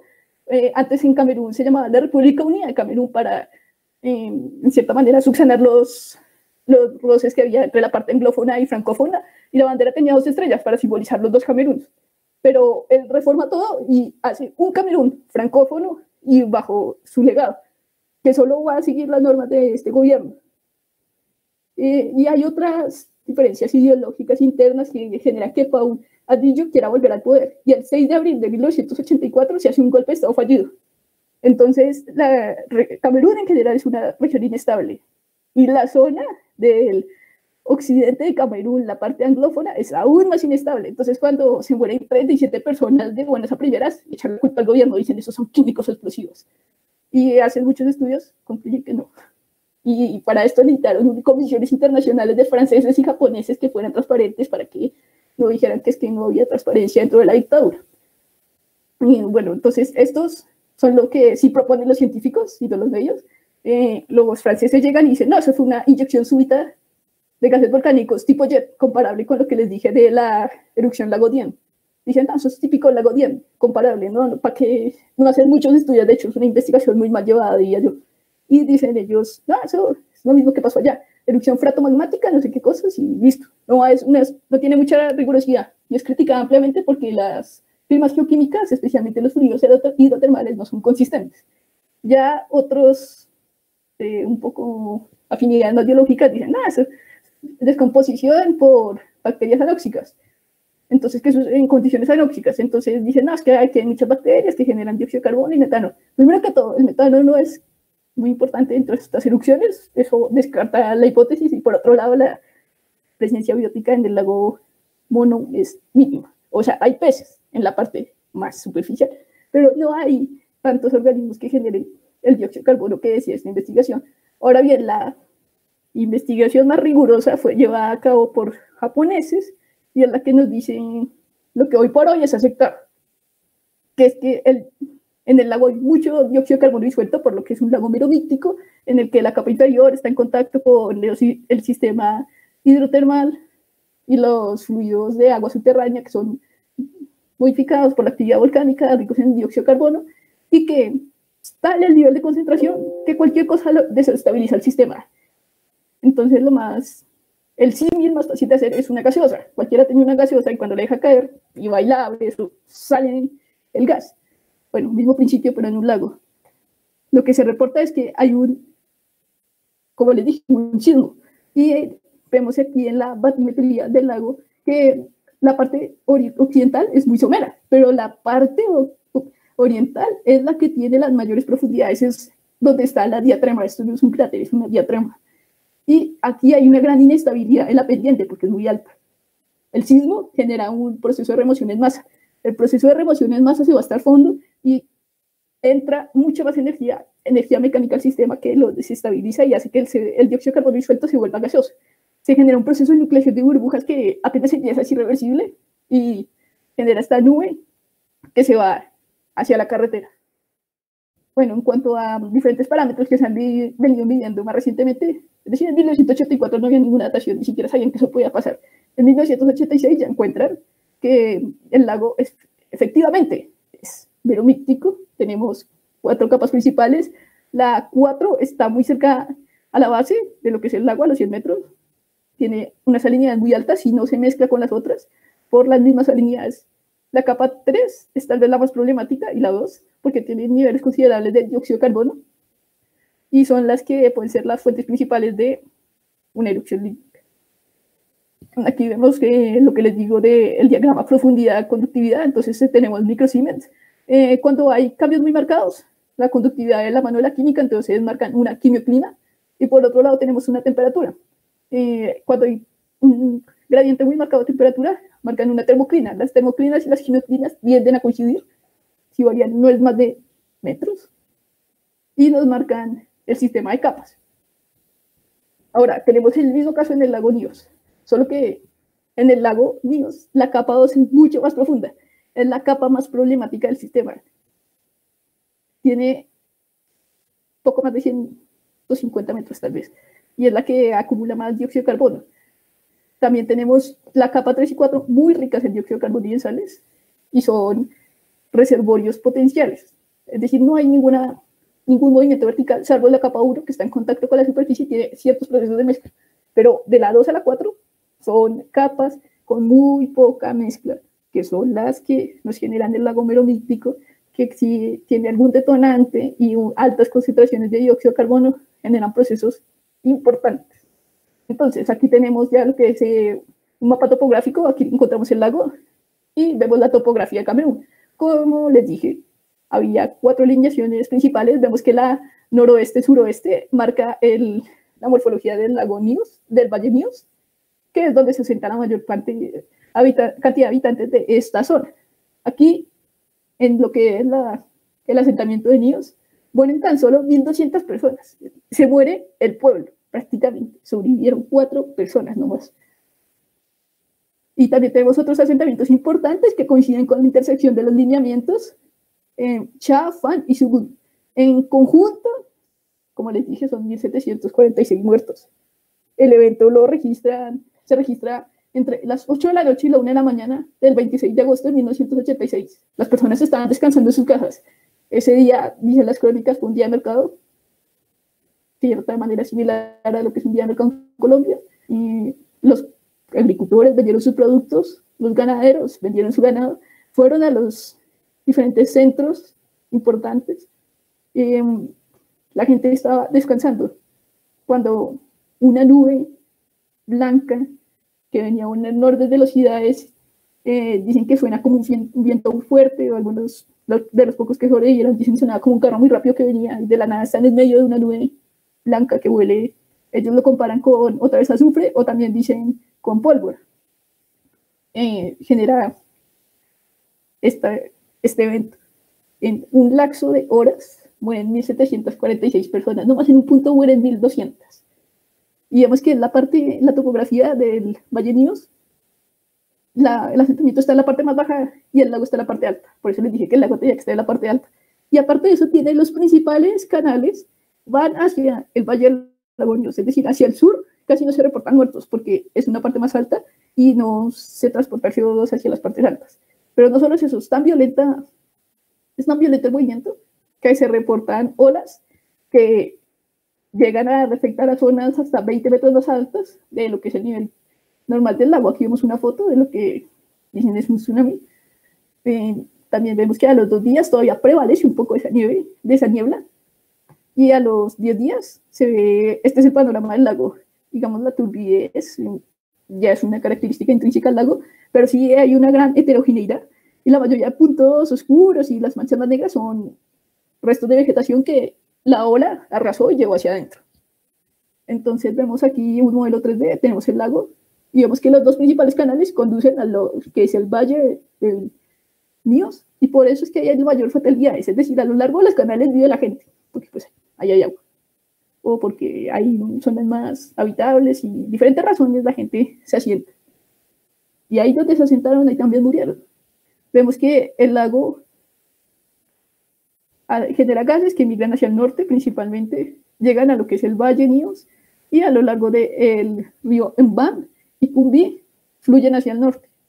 Ya cuando llegan mucho más al norte están más dispersos, no hay tanta concentración, no muere tanta gente, pero donde hay una alta concentración de dióxido de carbono en las cercanías al lago, murieron estas personas. Entonces, otra vez las hipótesis. Digamos, los estudios del lago Mono no eran tan conocidos en su momento. Y es el evento del lago Níos el que dispara el conocimiento, pues primero el estudio y después el conocimiento de lo que son los lagos que pueden tener erupciones lígnicas. Entonces, cuando dicen, bueno, esto pudo ser lo mismo que sucedió en el lago Mono hace 2 años. No se hacen estudios, o al menos yo no encontré, de explosiones y cosas como el estilo, aunque la inestabilidad política de Camerún seguía imperando, pero por presiones internacionales se hizo la conferencia de la UNESCO que les dije en 1987, que congregó a más de 100 científicos y ellos proponen sus hipótesis. Entonces, fueron otros franceses y dijeron, erupción tipo lago Nien, igualita a la Indonesia.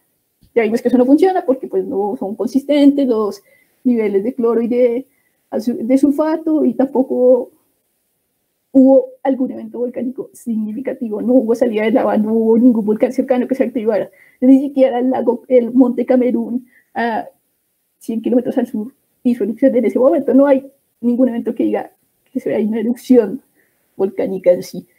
Por otro lado, dicen, entonces es el dióxido de carbono acumulado en los sedimentos, pero se hacen relaciones entre los iones de lo que sería, como les dije, el magnesio viene en las rocas, entonces se hacen mediciones en diferentes partes de la proporción magnesio y dióxido de carbono y otros compuestos del carbono y nitratos, y encuentran que la mezcla del lago fue muy considerable y que un evento de los sedimentos tomaría mucho más tiempo, especialmente para lograr una relación tan directa. Entonces lo descartan. Y también tienen en cuenta otro elemento, y es que no hay aporte de agua magmática en sí. Entonces esta es una curva mundial, bueno, una recta mundial para el agua meteórica. La mayoría de lagos y de ríos, los estudios del agua se encuentran a lo largo de esta línea, y vemos que los lagos Mono y Níos no son la excepción. Entonces el agua de estos lagos no viene del sistema magmático en sí. Entonces, ¿cuál es la hipótesis más aceptada y la que hoy por hoy ponen en los libros? Dicen que la exsolución de gases disueltos a la base de la columna, parecido a lo del Mono, con el pequeño aliciente de que en Níos había mucho más dióxido de carbono disuelto y muchas más personas vivían cerca, y preciso vivían en las zonas bajas donde podía llegar el dióxido de carbono. Por eso fue más terrible la erupción, más terrible en el sentido que murieron más personas. Entonces, dicen, esta es la curva de saturación del dióxido de carbono, depende de la temperatura, esta es, creo que para 25 grados, Y vemos las 3 capas, la capa 1, la capa 2, la capa 3 y la capa 4. Vemos como antes la capa 2 era mucho más pequeña y la capa 3 empezaba obviamente mucho más antes, pero también tenía niveles de dióxido de carbono mucho mayores. Entonces cuando la disolución real toca con la curva teórica de saturación del dióxido de carbono, se llega a una sobresaturación. Y cualquier evento que meta un poquito de energía al sistema genera la nucleación de burbujas. Y apenas empieza eso no para.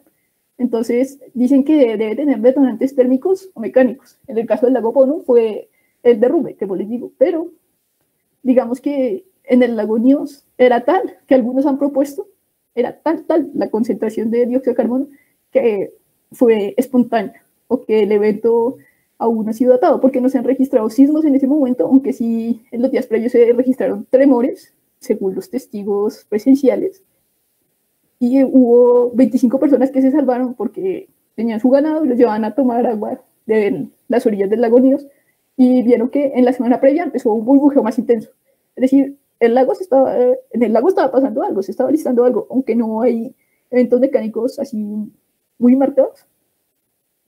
Se dice que fue por eso. Bueno, y entonces volviendo a las 25 personas, en la ideología de los habitantes autóctonos de la zona, ya existía la idea de que los lagos son peligrosos y que los lagos pueden generar tragedias.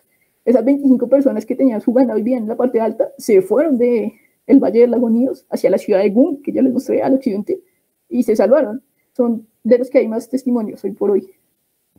Entonces vemos que es curioso porque hay estudios que dicen que según esta proporción, salvo que en el tiempo haya sido menor el aporte, o sea, hace siglos, este evento debería suceder cada 80 o 200 años, pero no hay registros ni geológicos ni históricos precisos que nos indiquen de eventos previos, aunque en la ideología de los pueblos habitantes de esta zona, los lagos sí son percibidos como malos y hay varios mitos de lagos que generan explosiones con gases que matan gente.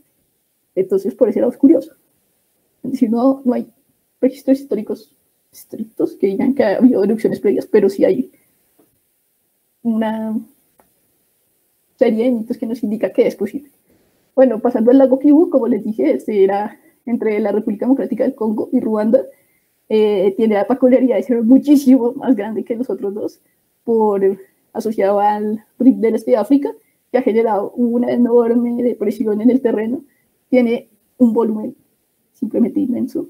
Y aparte de eso, como para complicar más el asunto, tiene 2.500.000 de habitantes en sus costas.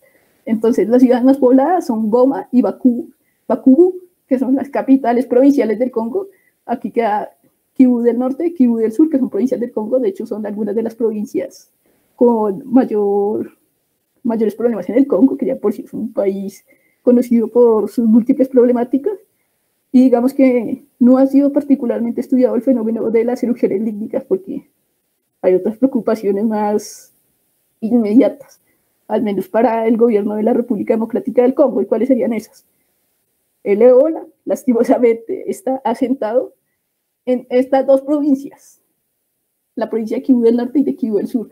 Hay una guerra interna desde hace 30 años, hay problemas tribales. Entonces, los gobiernos en realidad no estudian estos fenómenos, sino son agencias internacionales, especialmente japonesas, los que han modelado esto, y los Estados Unidos. Y le han dicho a los gobiernos, hay riesgos, pero los gobiernos dicen, hay otros problemas. Y bueno, es muy real. Hoy por hoy esto es una hipótesis, pero los otros problemas son reales, son palpables, están hoy en día en la calle. Y Ruanda, pues bueno, Ruanda es un país que en términos recientes se ha modernizado mucho más, tiene mayores comodidades que el Congo, pero pues tampoco tiene mucho tiempo para centrarse en estos aspectos. Los mayores puertos de Ruanda, como no tiene acceso al mar, se encuentran en el lago Kivu. Ya la capital Bujumbura, ¿no? Pero hay mucha gente que podría ser afectada y economías importantes que dependen de este lago. A nivel ya líquido, encontramos que tiene estas dos fosas y tiene 5 cuencas principales, siendo la cuenca de Kabuno la más problemática. Bueno, este es un perfil de la densidad, el rasgo de la profundidad, y a partir de esto se generan estas 5 zonas. Tenemos una zona de mixolinio, es decir, la que tiene una mezcla moderada, una zona que se derivó de la de mixolinio, pero ya no tiene tanta mezcla y tiene con niveles considerables de dióxido de carbono. Este nivel a 250 metros es el más estudiado por los científicos porque es en el que proponen que podría haber erupciones lígnicas por sus elevados niveles de dióxido de carbono, pero sus salinidades no tan altas como para que la mezcla sea imposible. En cambio, la zona densa salina y la zona densa de la base, que también es muy salina, son tan salinas que pues, es difícil que se muevan hacia arriba. Entonces, aquí es donde podría suceder un evento. Tenemos un perfil. Al norte del lago Kivu se encuentra el lago Nyiragongo, que en el 2002 hizo erupción. Incluso las lavas llegaron al lago Kivu y en ese momento, después cuando se preocuparon los gobiernos, dijeron lavas, dióxido de carbono, metano, porque aquí sí hay la productividad permite que haya metano. Ahí sí llegaron a comprender la peligrosidad de los lagos, de los gases disueltos en el lago. Y bueno, tenemos la cuenca de Kabuno, es mucho más húmeda, pero tiene la peligrosidad de que la curva de saturación de dióxido de carbono está muy cerca de la línea que les mostré teórica para los 25 grados. Entonces dicen, si un evento va a suceder aquí en Kabuno. En cambio, bueno, había un estudio histórico, se recogieron los sedimentos del lago y se lograron datar hasta 13.000 años en el pasado, y se reconstruyó el nivel, las variaciones en aquí en azul respecto a lo que era el nivel hace tantos años, y este 0 es lo que es hoy por hoy. Y tenemos que los sedimentos permiten reconstruir lo que serían erupciones, porque hay capas de cenizas. También se encuentran, según los isótopos, inyecciones de dióxido de carbono para los últimos 4.000 años.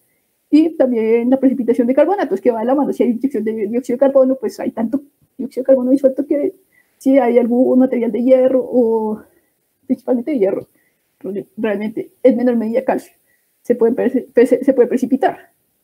Y como les dije anteriormente, si son zonas tropicales con suelos lateríticos, hay siderita considerable, especialmente en el lago Bono. Y para el lago Kivu se encuentra un nivel en el que es consistente con un periodo de sequía, o sea, a nivel regional llueve menos, y como llueve menos, pero la evaporación permanece, el lago se encoge, hay la misma cantidad de sustancias disueltas, pero un volumen menor, entonces pues la salinidad es mayor. Y proponen que cualquier evento que desestabilizara el lago generaría la nucleación de las burbujas. Y para entre 3.000 y 4.000 años en el pasado, proponen que efectivamente hubo una erupción lígnica en el lago Kivu y que a futuro podría suceder otra en los próximos 80 a 200 años. Por eso proponen por eso pasamos a la siguiente parte, que es la mitigación del riesgo. Sabemos que hay un riesgo, pero tenemos que ver qué se hace. Lo primero es una línea base de información. Toca estudiar todos los lagos porque pues ya sabemos que hay 3, pero en Camerún hay muchos pequeños cuerpos, y en general en el trópico debería estudiarse lagos jóvenes en ambientes volcánicos, con aguas calmas, en zonas altas, asociadas a altas densidades poblacionales en zonas bajas. Esos serían como unos parámetros que dirigirían una investigación. Por otro lado, identificando los sujetos de estudio, toca aplicar los métodos de estudio, que son principalmente por medio de la conductividad, las concentraciones de dióxido de carbono y la temperatura. Entonces, ¿cómo se miden? Dependiendo del bolsillo del científico, hay varios métodos. El más barato, método Niskin, un tubo con 2 corchos. Jalan la pita en superficie, es decir, esto lo meten en el lago y está en una balsa. Cuando jalan la pita, se cierra esto y tienen una muestra de agua a cierta profundidad. Los lagos volcánicos son pero tan ricos en dióxido de carbono que cuando lo sacan, se da la exsolución de burbujas. Entonces le acoplan un muy fino elemento de una bolsa plástica para tener todo el gas, o si no, se le salen los corchos y no funciona. Bueno, métodos más recientes, el tomador MK es Minoru Kusakabe, que es la eminencia en lagos volcánicos. Fue uno de los que mandó la comisión japonesa a estudiar los lagos en 1980, y es la autoridad hoy por hoy en cualquier cosa que tenga que ver con lagos volcánicos. Lo que él hace es una jeringa con hidróxido de potasio. El hidróxido de potasio es básico y reacciona con los compuestos de carbono. Entonces, tienen una cantidad conocida de hidróxido de potasio, y lo que hacen es que le permiten reaccionar a una profundidad determinada en el agua y hacen el estudio en laboratorio y con eso calculan cuánto carbono hay en el agua. Otros métodos son un tomador de cilindros, es mucho más sofisticado que los corchos, entonces no se rompe. Y tenemos una sonda de gases que permite, por medio de estos flux, calcular la presión total de gases. Otros métodos es el que desarrolló el también japonés Yoshida. Él propone hacer un sistema permanente, entonces se pone una manguerita que bombee continuamente agua del lago a diferentes profundidades, que se toma esta agua, se separa la parte líquida de la gaseosa se pasa a otro recipiente que es secado, es decir, pierde toda la humedad, y se pasa por un manómetro que nos permite medir la presión de los gases. Y este sería como un instrumento para usar permanentemente, entonces estaría en el lago, siempre. Y bueno, ya en cuanto a lo que es la preparación y la prevención de futuros eventos, se han propuesto 3 escenarios y una posibilidad, porque bueno, en medio de las dificultades siempre habrá el que vea cosas positivas. Han estudiado el potencial económico del lago Kibú como productor de metano. No terminó a proponerlo y ya todos los científicos medianamente serios les han dicho no lo hagan, es una muy mala idea, es muy peligroso extraer metano con fines de generación de energía, porque necesita una gran infraestructura, mucho cuidado, y aparte de eso tiene lagos cercanos, tiene volcanes cercanos que podrían generar eventos no deseados. Entonces ha sido fuertemente criticado. Bueno, en cuanto a las cosas que sí se pueden hacer, a lo factible, lo que se hace hoy por hoy es el monitoreo de dióxido de carbono en superficie. Tenemos este aparatico en el lago Mono, viene incorporado con alarma, entonces si viene una cantidad preocupante de dióxido de carbono, alcanza a avisarles a las personas. Si es que vemos que en un evento que mata en 5 minutos, tener 1 minuto de diferencia puede ser la diferencia, puede ser el punto determinante entre la vida y la muerte. Entonces vemos aquí también el control periódico de los niveles del lago, vemos que es multianual. Vemos un aumento en la saturación de dióxido de carbono luego de las erupciones. Entonces esto ha preocupado a diferentes científicos que dicen se puede avecinar otro evento, toca prepararnos. Y hay otras propuestas, es hacer un mapa de riesgos. No se ha hecho porque un mapa de riesgos para la distribución de gases necesita 3 parámetros principales. Topografía, eso es estable, no hay problema. Con los satélites se levanta y aquí las vemos muy bien hechas. La cantidad de gas aportado también se puede modelar y hay estudios sobre la recarga del lago y cuánto podría salir dependiendo de la magnitud del evento. El principal problema son los vientos, porque los vientos cambian diariamente, horariamente y por minuto. Entonces, digamos que se puede hacer un esquema general, pero no sería específico, pero sería muy estricto en el sentido de que dependiendo del viento cambian las posibilidades. Y bueno, lo que se han hecho son reconstrucciones del evento, es decir, estos son para el día de 1986 en el que el lago News hizo erupción. Entonces se han logrado simular lo que pasó en el primer minuto del evento, 3 minutos, 7 minutos, es decir, si tuvieran aquí en el lago un medidor de CO2, en ese momento, en los 3 minutos, hubieran logrado avisar a las personas que habitaban en News a los 10 minutos. Y si hubieran tenido un mapa de riesgos, o al menos algún conocimiento sobre lo que estaba pasando, se hubieran podido ir hasta las zonas altas y se hubieran salvado muchas personas, pero era un evento que nadie conocía en su momento y pues a futuro sería una herramienta muy importante para que entre 10 minutos y 10 minutos se pueda salvar la gente. Otros elementos que son simulaciones numéricas por el medio del programa TOWIP, que es para la distribución de gases pesados, es decir, que se quedan hasta 3 metros de altura sobre la superficie. Vemos como la distribución en porcentajes de volumen. Entonces, todo lo rojo es más del 30% de volumen de dióxido de carbono. Ya dijimos que es un 40%, prácticamente la muerte es instantánea. Entonces, hay que evitar que esto vuelva a suceder. Ya en cuanto a la mitigación, otras personas han dicho, bueno, va a seguir creciendo el dióxido de carbono, ¿qué vamos a hacer al respecto? Sorprendentemente, hay métodos considerablemente baratos para desgasificar el lago. Es como si cogieran la botella de gaseosa y la agitaran, pero en un lago. Entonces, ¿qué hacen? Tienen una balsa flotando en una parte medianamente profunda del lago, mandan un tubo hasta donde está el nivel máximo de concentración y lo que hacen es que tienen una bomba. O sea, están bombeando el lago, están sacando el agua que usualmente no iría a superficie. Sorprendentemente, es un método que no necesita constante mantenimiento, salvo por el hecho de que como son lagos muy ricos en hierro, se han tenido que eliminar hasta 800 kilos de óxido de hierro de estas maquinitas. Y aparte de ese mantenimiento no necesitan gran cosa, porque se les incorpora un panel solar, un controlador eléctrico que ya le dice bombea a tales horas, y el bombeo permanente ha permitido que desde el 2001 para el lago Níos, que se incorporó, al 2014 haya disminuido la altura de la fuente. La altura de la fuente es directamente proporcional a la cantidad de dióxido de carbono disuelto. Entonces aquí marcó 40 metros y aquí ya no pasa de los 3 metros. Aparte de eso, en el lago Níos hay 3. Entonces el proceso ha sido exitoso. En el lago Mono se demoró un poco más, en el 2003 empezó, la altura máxima que se llegó creo que es 27 metros, y hoy por hoy a duras penas sale agua, entonces el proceso ha sido exitoso. Aquí vemos que se ha mantenido la supervisión de los niveles de dióxido de carbono y vemos que en el nivel de 2003 un proceso en el lago Mono podría desencadenar algo serio. En cambio, ya para el 2011 se ha logrado disminuir mucho lo que es el dióxido de carbono disuelto.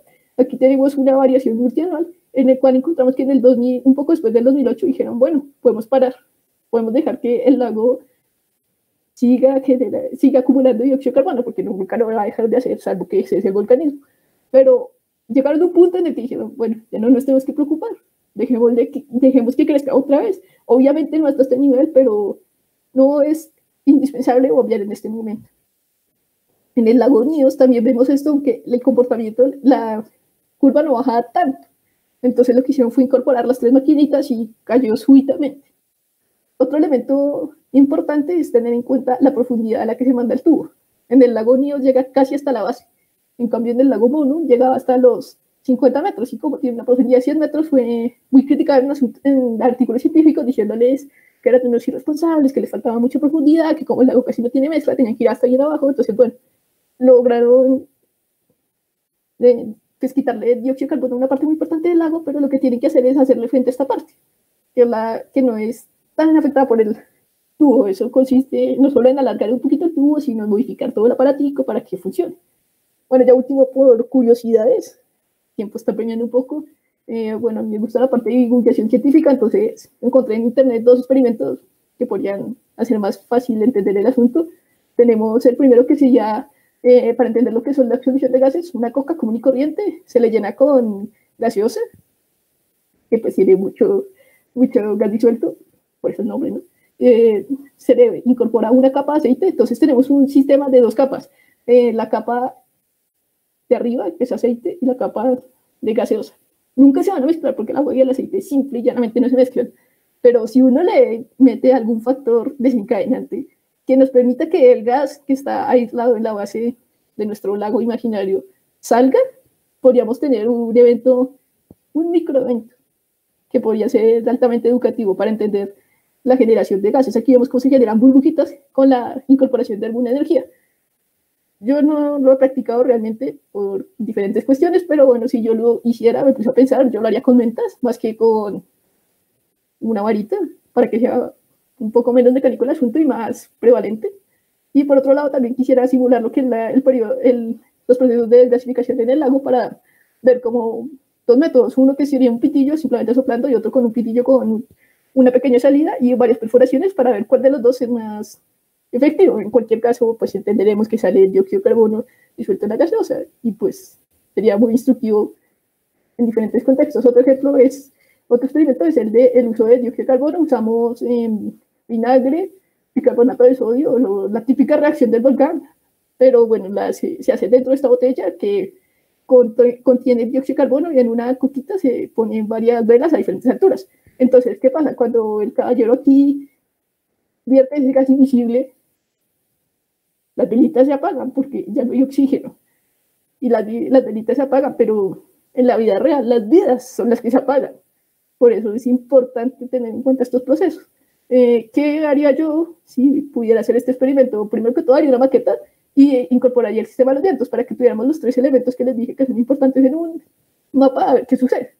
Y por último, en Colombia, el libro de los lagos volcánicos en sus 550 páginas nombra a Colombia 6 veces en total. No hay ningún estudio que yo haya encontrado enfocado principalmente en lagos volcánicos en Colombia. Solo hay un lago que tiene uno que otro estudio, ya se los muestro, Y entonces lo que yo hice fue buscar en Google los diferentes volcanes de Colombia, y aquí les tengo algunos que tienen cuerpos lacustres importantes asociados. Tenemos el Chile, Cerro Negro, bueno, estos son lagos en Ecuador. Están en el lado ecuatoriano de la frontera, pero no por eso son despreciables. En el Cumbal tenemos la Laguna Cumbal, a cerca de 2 kilómetros, considerable. En el volcán Galera, Laguna Tilpes, dentro del mismo volcán, importante. Aquí queda la ciudad de Pasto, más hacia el oriente queda el embalse del río Bobo, y más hacia el occidente, hacia el oriente, queda la Laguna de la Cocha. Sería muy importante entender si hay alguna relación entre el volcán y la laguna, si el embalse o si no la hay. Bueno, volcán Doña Juana. El volcán Doña Juana tiene uno que otro cuerpo, principalmente en la laguna de Santo Domingo. Aquí yo lo que son los nevados, los más conocidos, tenemos muchos lagos y lagunas. Esta se llama laguna termal, es un claro indicador de que algo volcánico sucede ahí. Bueno, Cerro Bravo también tiene unos cuerpitos aquí de agua, que ni siquiera están reportados en Google Earth, pero no les encontré los nombres. San Diego, más hacia el norte también. Y el único lago volcánico medianamente estudiado en Colombia es el Azufral.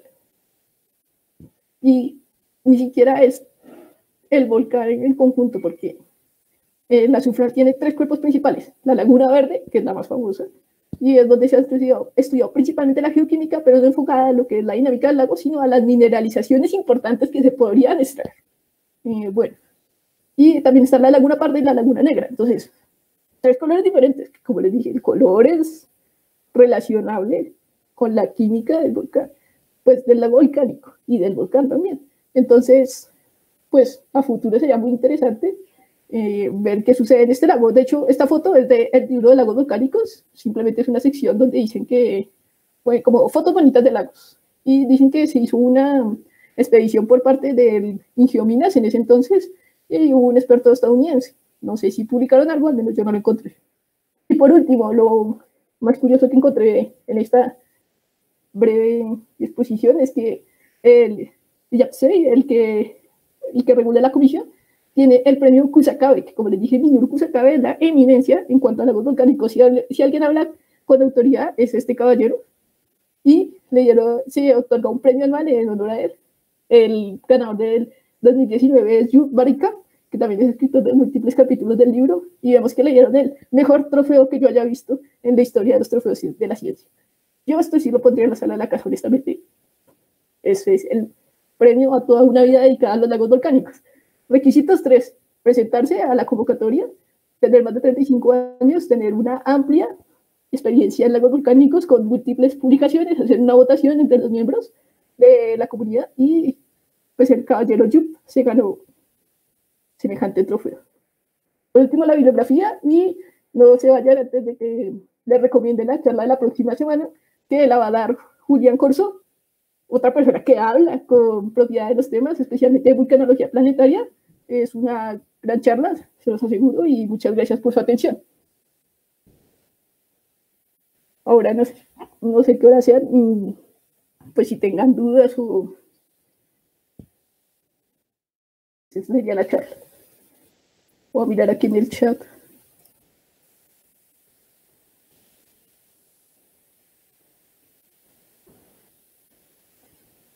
Dice, ¿por qué no buscaron el mapa de vientos en el Instituto de Meteorología de la zona?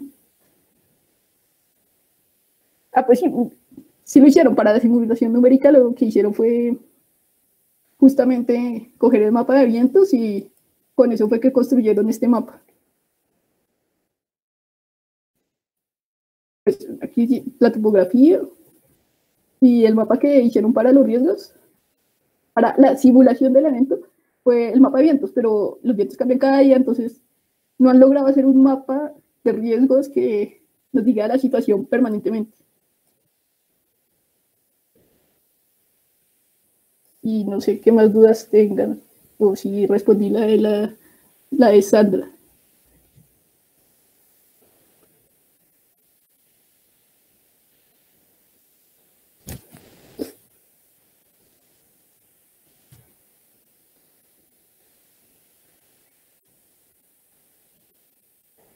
El video de Jimena, creo que lo estamos grabando, ¿cierto? Y la presentación, bueno, yo la puedo mandar con todo el gusto. Me escriban a mi correo, aquí lo escribo. Cualquier duda o quiera la exposición, me escriben.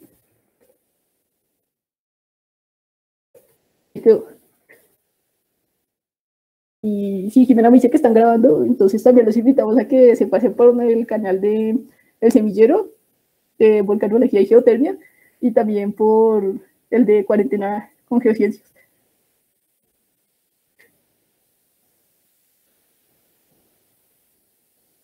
No sé si queda alguna otra duda o necesidad, comentario.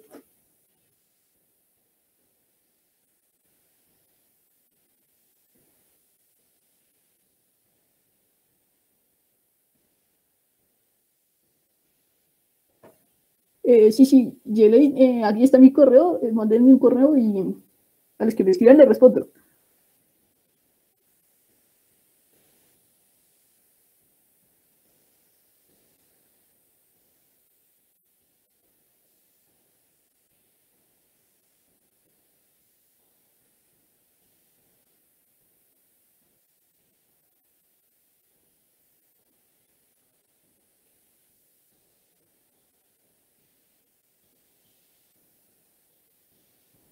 Bueno, creo que ya no hay más dudas, entonces voy a dejar de compartir la pantalla y pues ahí queda mi correo. Muchas gracias a todos ustedes por haber visto la presentación y pues a la orden.